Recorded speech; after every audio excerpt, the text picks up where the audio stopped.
Welcome to Tech Bytes and News, your daily roundup of articles featured in Hacker News. Today, we're diving into the fascinating story of Edgware's transformation in 1924, a centenary celebration of suburban development fueled by the Northern Line extension. It's a tale of architectural styles clashing and coexisting, a boom in speculative building, and the lasting impact of improved transport links.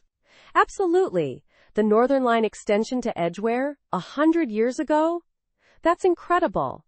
So what was the situation before the tube arrived? Well, Edgware had been a small village, primarily agricultural, for centuries. The Great Northern Railway arrived in the late 19th century, but it didn't trigger a population explosion. It was only in the early 20th century, with speculative builders like George Cross, that things started to change. The population was a little over 1,500 by 1921, but the tube's arrival 3 years later, boom! A 350% increase in the next decade. Wow, a 350% increase. That's astonishing.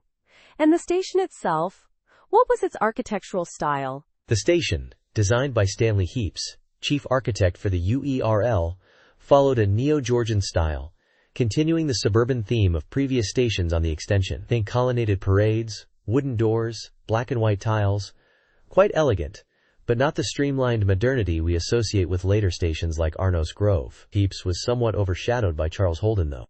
Interesting. So while the station itself was relatively traditional, the surrounding development was more diverse, right? I mean, there's mention of Art Deco influences. Exactly. Just around the corner from the Neo-Georgian station, we find Old Rectory Gardens, one of the first Art Deco-influenced speculative housing developments. Designed by Welch, Cashmale Day, and Lander, these sun-trap houses blended modern elements, curved metal windows, decorative tilework, with a traditional house shape, a clever compromise that proved incredibly popular. That's a fascinating example of architectural adaptation to market demands. So it wasn't just houses springing up, was it? What about other types of buildings? Oh, absolutely. We see shopping parades built in a typical interwar style, often with Art Deco detailing. There was even a Gaslight and Coke showroom, initially with Art Deco features, though those have sadly been lost. And then there's the Ritz Cinema, a real showstopper with its Art Deco castle-like profile. A Spanish garden theme inside. It's a shame it was demolished. And what about the John Keble Memorial Church? That sounds like a significant departure from the other buildings. Yes, the John Keble Memorial Church, built in 1937, is the most overtly modernist building from that era. Reinforced concrete, a square tower with a concrete lantern, a diagonal ceiling, a striking contrast to the more traditional styles around it. It's now Grade 2 listed. It sounds like a really interesting mix of architectural styles.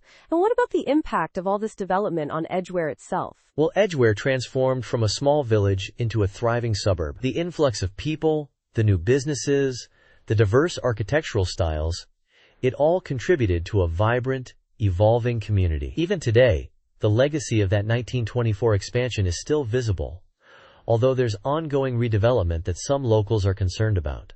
It's a compelling story of urban growth and architectural evolution, a testament to the transformative power of improved transport infrastructure. A fascinating look at how a suburb was made. Absolutely. And that's it for today's episode of Tech Bytes and News. Thanks for joining us, and we'll catch you next time. Goodbye. Bye-bye.